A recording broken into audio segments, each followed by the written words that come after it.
Capítulo 6. O maior de todos os avisos. E a fumaça do seu tormento sobe para todo sempre, e não tem repouso nem de dia nem de noite os que adoram a besta e a sua imagem e aquele que receber o sinal do seu nome. Apocalipse, capítulo 14, versículo 11. Um dos maiores desejos da alma é ter descanso. Diferente do corpo que se recupera da luta diária com uma boa noite de sono, a alma só consegue descansar com a segurança da presença de Deus. E se existe algo bem estabelecido no futuro dos não salvos, é a falta de descanso. Nem de dia nem de noite quer dizer que nem por um segundo suas almas terão repouso dos terríveis tormentos que sofrerão. Do lago de fogo, uma fumaça subirá continuamente, indicando a angústia e as dores que os condenados viverão sem parar. Serão aflições incessantes e insuportáveis, sem anestesia, consolo ou esperança de alívio. Neste mundo, por mais difíceis que sejam as adversidades que uma pessoa enfrenta, sempre há um momento em que a dor é atenuada. Uma pessoa doente pode padecer muito com a sua enfermidade, mas durante o efeito da medicação há uma redução dos sintomas. Um presidiário pode gemer durante o dia pela perda da liberdade, mas à noite o sono trará o abrandamento da tristeza que o confinamento provoca. Porém, com relação à condenação eterna, nunca existirá uma diminuição da pena ou uma expectativa de misericórdia da parte de Deus. Portanto, todo sofrimento neste mundo é temporário, mas todo sofrimento no lago de fogo e enxofre será uma sentença definitiva e com cumprimento interminável. Lembrando que todas as vezes que a Escritura menciona o fogo e enxofre, elas estão fazendo uma referência à severidade do juízo de Deus.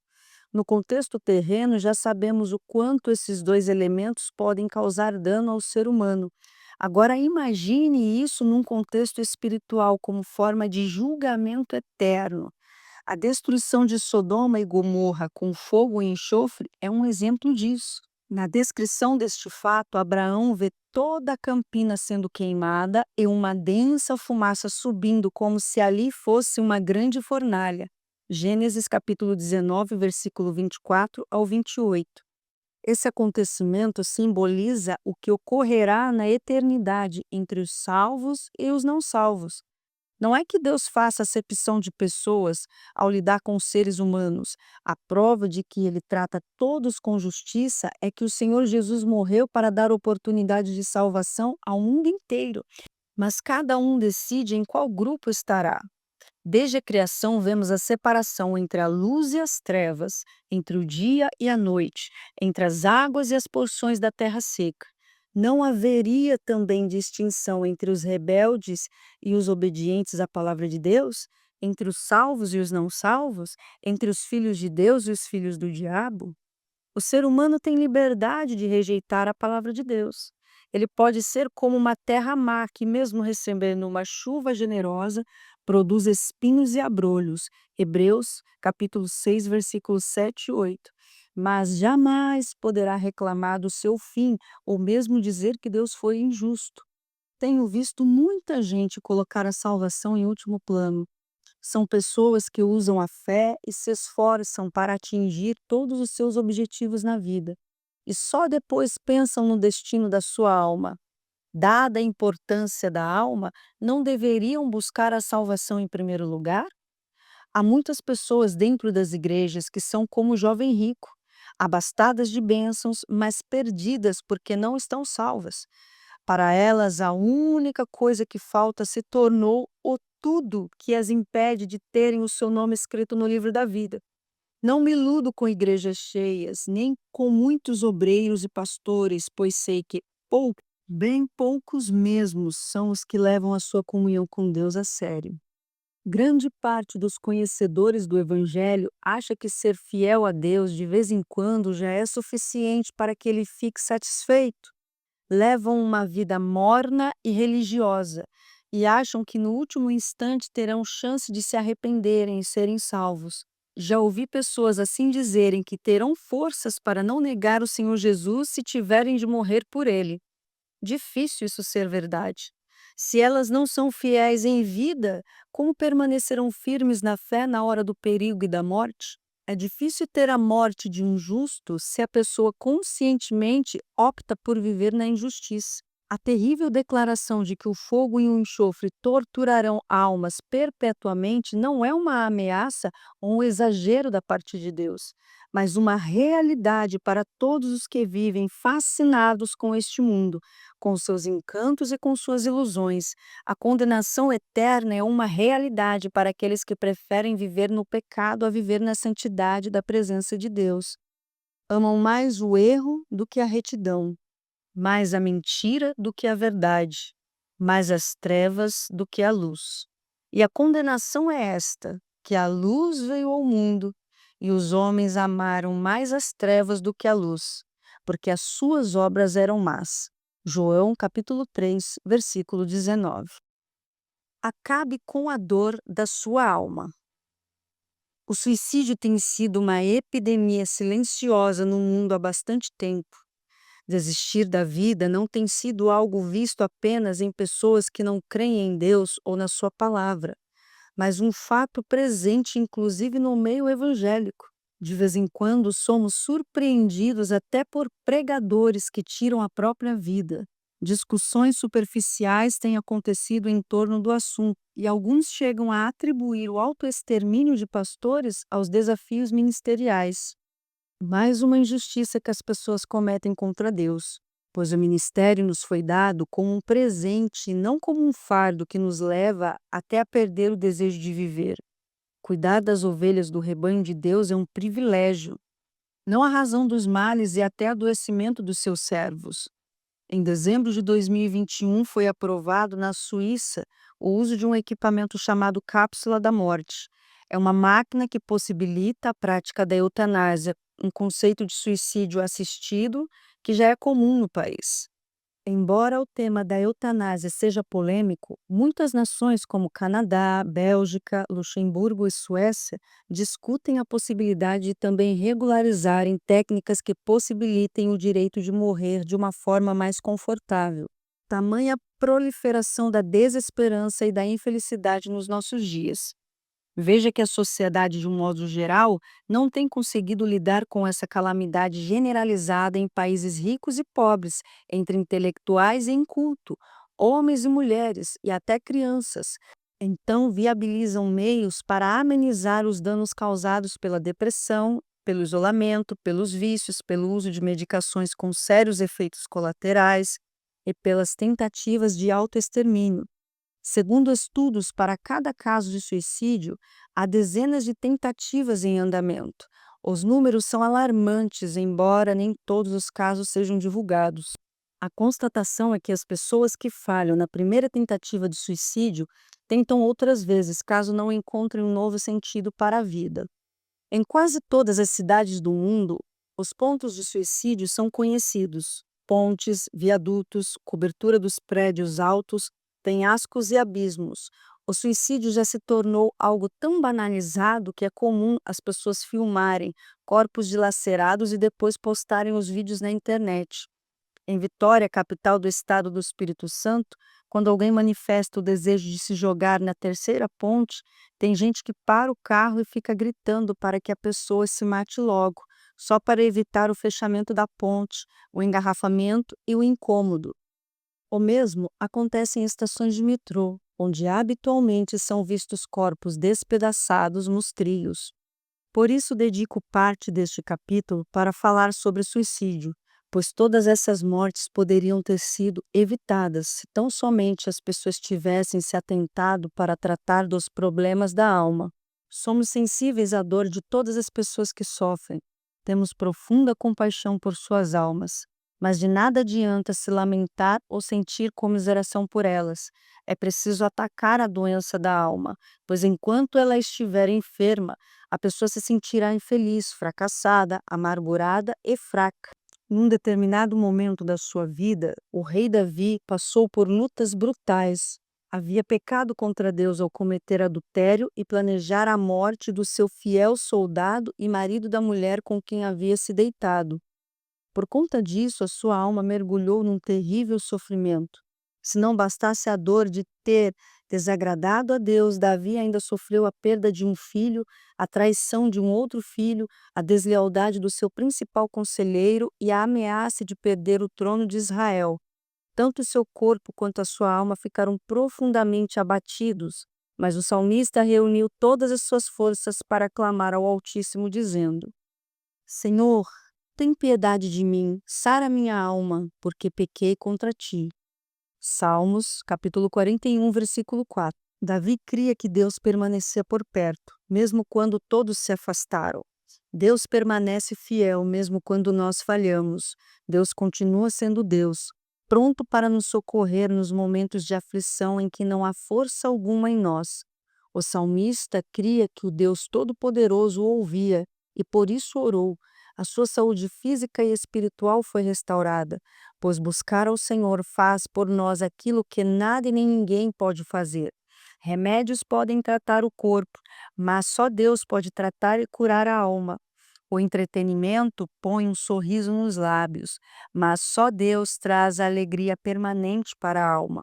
Procurar a solução para as dores da alma num pote de comprimidos ou em qualquer outra coisa exterior e material é querer continuar no sofrimento.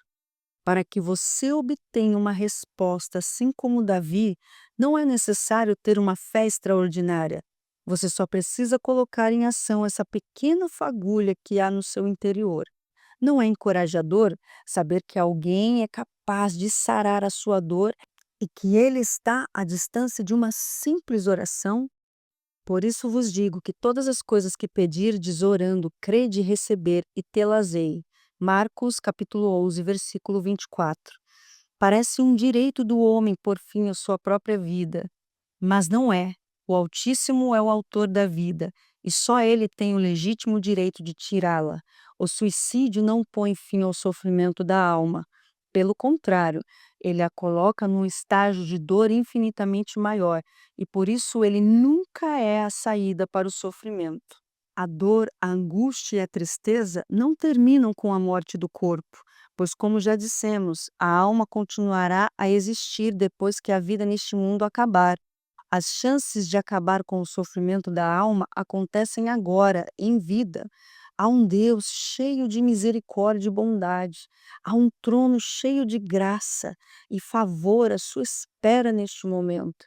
Se você pensa no suicídio como uma solução, eu lhe digo, acabe com a dor da sua alma, não com a sua vida.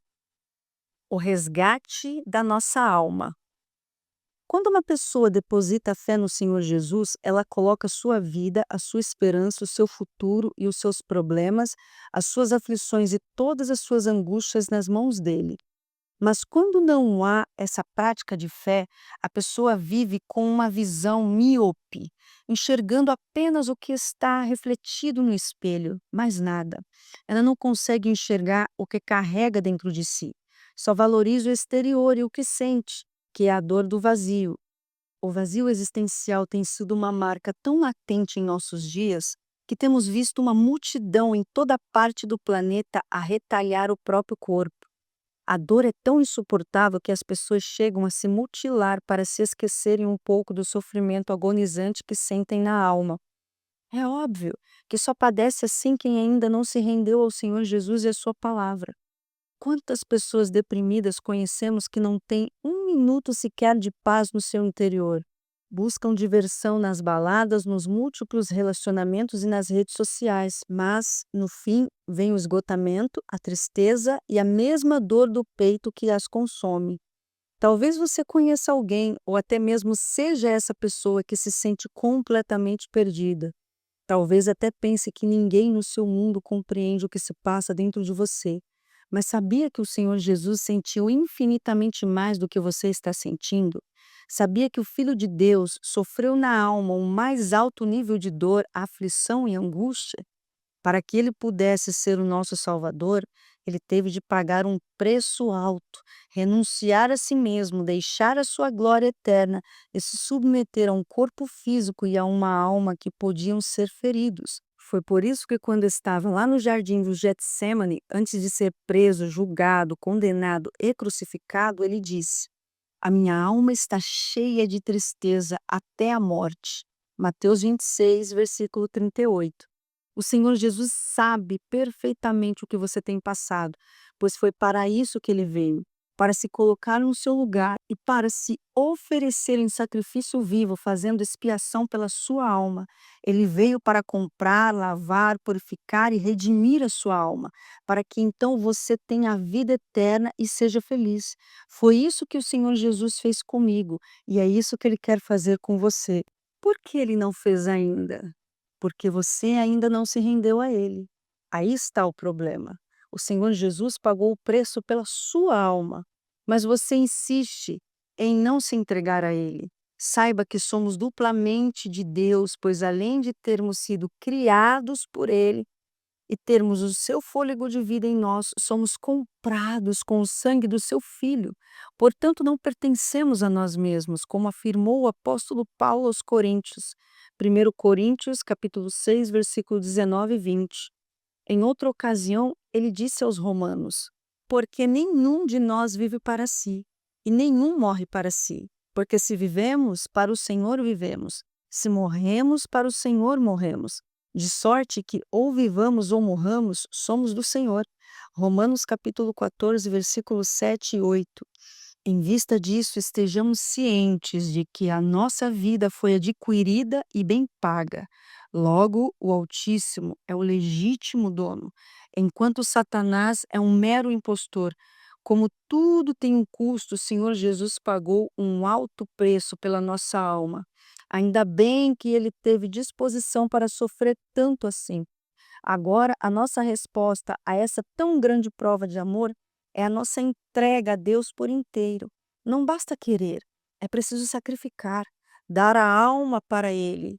Do contrário, como o Todo-Poderoso vai trabalhar na sua vida? Digamos que você tem um problema de saúde e precisa de uma cirurgia. Se você não sujeitar o seu corpo ao cirurgião, como ele vai poder fazer a intervenção cirúrgica de que você precisa? Como você pode querer ter a alma restaurada e salva sem se render ao Senhor e Criador da alma? Há pessoas que têm facilidade para entregar os seus corpos aos profissionais da saúde e da beleza. Outras têm facilidade de entregar os seus sentimentos e o seu futuro a uma pessoa que mal conhece. Contudo, elas têm dificuldade de confiar a alma cansada e ferida aos cuidados do Senhor Jesus. Devo alertá-lo que enquanto você não entregar a sua alma a Deus de verdade, você não terá paz e não receberá uma nova vida. Eu creio que, tão certo como Deus existe, o reino dos céus onde ele vive só é possuído por aqueles que, espiritualmente falando, se entregam e morrem para este mundo. Do contrário, não há como comprar o campo onde está o tesouro do qual já falamos aqui. O bom preço que se paga pelo reino dos céus é a alma. Guarde bem isso. A alma é o preço do campo. Porém, o maior problema das pessoas é que elas não querem entregar a alma ao comprador que é Jesus. Porque foste comprados por bom preço, a alma de Jesus pela nossa. Glorificai, pois, a Deus no vosso corpo, o templo do Espírito Santo, e no vosso espírito, o caráter, os quais pertencem a Deus. 1 Coríntios 6, versículo 20. No início da minha fé, eu também tive uma certa resistência para me entregar ao Senhor Jesus. Eu me lembro de que por várias vezes eu ia à frente do altar quando o pastor fazia o apelo a quem quisesse aceitar Jesus como seu Salvador. Por mais de um ano, em todas as reuniões em que esse convite era feito, lá estava eu diante do altar. Só que nada mudava dentro de mim. Até que um dia veio o desespero e no calor da dor eu me rendi e orei. Bem, Senhor, está aqui toda a minha alma. Toma para ti. Não quero mais viver para mim. Só depois dessa entrega de todo o meu ser e de todos os meus sonhos e planos foi que houve um novo nascimento e o batismo no Espírito Santo. Vamos supor que você tenha feito uma compra pela internet. Você preencheu todos os dados, fez o pagamento, mas não recebeu a mercadoria em sua casa. O que você faz? Você recorre ao órgão de defesa do consumidor para requerer o que é seu por direito. Assim também tem feito o Senhor Jesus, ele tem buscado aqueles que são dele por direito. Eis que estou à porta e bato. Se alguém ouvir a minha voz e abrir a porta, entrarei até ele e com ele cearei e ele comigo. Apocalipse capítulo 3, versículo 20.